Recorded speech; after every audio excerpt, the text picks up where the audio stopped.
Hachette Audio presents the first Tour de France, 60 cyclists and 19 days of daring on the road to Paris. Written by Peter Cossins. Read by Joseph Kloska.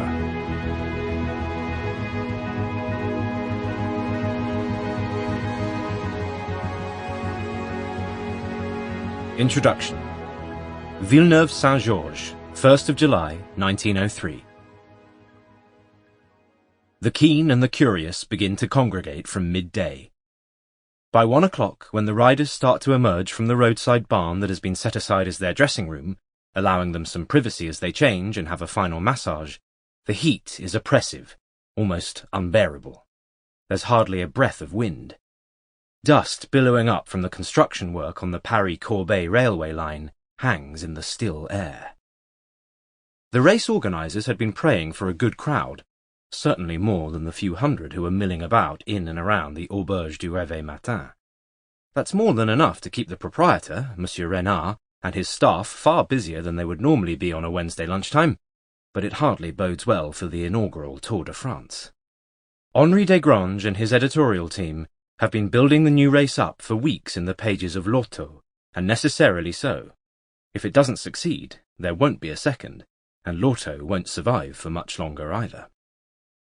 The race officials have set up the control point for the start inside the café. Riders must register here over the next 90 minutes in order to compete. The first to sign in is 20-year-old Parisian Henri Elinamore, who is handed a green armband bearing the number 64 by official starter Alphonse Stinez.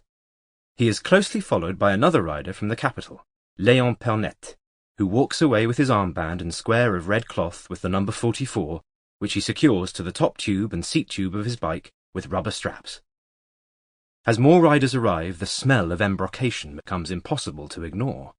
After signing in, they carry out their final preparations for the start, pressing spare parts into the square leather bags hanging from their handlebars, wrapping replacement tubes and tyres around their shoulders, always keeping their machines within eyesight to prevent sabotage, which is not unknown.